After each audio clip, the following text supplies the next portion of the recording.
मराठा आरक्षण का ये जो पूरा विवाद है, ये क्या है, क्यों हिंसा हो रही है? 2018 में विधानसभा से ये बिल पास किया गया था। इसमें क्या था कि नौकरी और शिक्षा में 16% आरक्षण दिया जाएगा मराठाओं को। अगला साल आता है 2019 का। 2019 में हाईकोर्ट ने आरक्षण जो है वो कम किया। कितना आरक्षण था? 16%, उसको कम कर दिया गया। कितना कम हुआ? शिक्षा में 12%, नौकरी में 13% कम कर दिया। ये हाईकोर्ट ने किया, कानूनी तरीके से हुआ। मई 2021 में सुप्रीम कोर्ट से ये आरक्षण ही रद्द कर दिया गया। लेकिन मांग लगातार उठ रही है, इसी पर बवाल होता रहता है, वो मांग करते रहते हैं। अब जो महाराष्ट्र में आरक्षण का जो पूरा गुणागणित है, ये समझिए। अनुसूचित जाति 15%, अनुसूचित जनजाति 7.5%, अन्य पिछड़ा वर्ग 27%। जो दूसरे वर्ग के हैं, ये पिछड़ा वर्ग है, जो अनुसूचित जाति जनजाति से अलग, वहां के जो स्थानीय हैं, और ये जो दूसरा वर्ग है 2.5%। कुल आरक्षण जो है वो 52% का है। ये भी आंकड़ा सामने आया है। और ताकत क्या है मराठा की?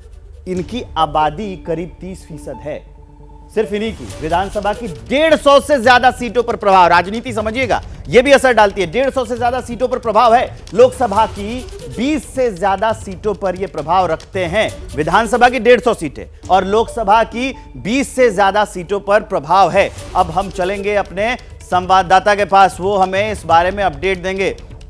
कृष्णा हमारे साथ जुड़े हैं। कृष्णा, सरकारें हमेशा वादा करती रहती हैं, जो सरकारें आई और गई वो कहती हैं कि आरक्षण मिलना चाहिए, सब इसके हैं पक्षधर, लेकिन अभी तक ये मामला शांत नहीं हुआ। अभी क्या अपडेट है उसके साथ बताइएगा। देखिए, कल जालना में हिंसा भड़कने के बाद महाराष्ट्र के अलग अलग जिलों में लगातार इसी तरीके से घटनाएं सामने आ रही है, जहां पर पुलिस और प्रदर्शनकारियों के बीच में झड़प देखने मिल रही है। और कल से ही लगातार पत्थर जो है वो फेंके जा रहे हैं एक दूसरे के ऊपर। कई गाड़ियों को जो है आग लगा दिया गया है। और इसीलिए जो एसटी महामंडल है उसने जो बस के यातायात पे भी रोक लगा दिया है। अगर महाराष्ट्र में अगर मराठा पॉलिटिक्स को अगर समझना है तो सबसे पहले आपने जैसा बताया कि करीबन 150 से ज़्यादा सीटें ऐसे हैं जहां पर मराठा जो नेता हैं वो डोमिनेट रखते हैं। और आप मराठा पॉलिटिक्स को इस बात से समझिए विवेक कि महाराष्ट्र के पहले मुख्यमंत्री यशवंतराव चौहान से लेकर महाराष्ट्र के मौजूदा मुख्यमंत्री जो इस वक्त एकनाथ शिंदे हैं, वो सभी मराठा समाज से आते हैं। अब तक 11 जो मुख्यमंत्री है वो मराठा समाज से आते हैं। और इसीलिए लगातार मराठा आरक्षण को लेकर मांग होती आ रही है। और ये मांग कोई नई नहीं है, दशकों से ये मांग की जा रही है। लेकिन 2018 में जैसा कि आपने बताया कि 16% आरक्षण का मांग किया गया था। बॉम्बे हाई कोर्ट ने 16 से इसको 12 से 13% तक किया। उसके बाद ये मामला सुप्रीम कोर्ट में गया। सुप्रीम कोर्ट ने मराठा आरक्षण को ये कहते हुए खारिज कर दिया कि जो आरक्षण का 50% का जो एक सीमा है, उसको अगर मराठा आरक्षण को कंटिन्यू किया जाता है तो वो सीमा जो है उसका उल्लंघन होगा, क्योंकि इस वक्त महाराष्ट्र में 52% जो है आरक्षण है। तो ऐसे में मराठाओं को आरक्षण नहीं दिया जा सकता है। मराठा जो है वो पिछड़े वर्ग में नहीं आते हैं, बावजूद इसके। लेकिन अभी जो मुख्यमंत्री हैं एकनाथ शिंदे, वो भी तो ये कह रहे हैं ना कि मैं वो आरक्षण के पक्षधर हैं।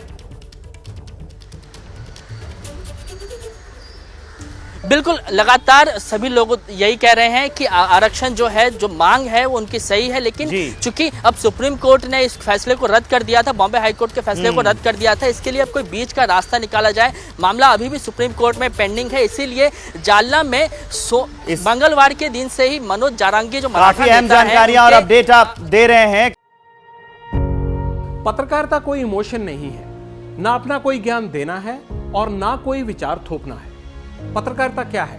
पत्रकारिता का मतलब है सही जानकारी इकट्ठा करना और तथ्य बताना। पत्रकारिता आज जितने महत्वपूर्ण दौर में है, शायद पहले नहीं थी। इस दौर से निकलने के लिए सिर्फ सच दिखाने की जरूरत है, वो सच जो आपके हित को आगे रखे। इसलिए अब रात 9 बजे प्राइम टाइम नहीं होगा, ये आपका टाइम है।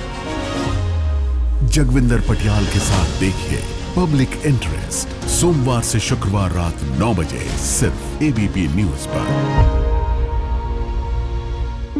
एबीपी न्यूज आपको रखे आगे।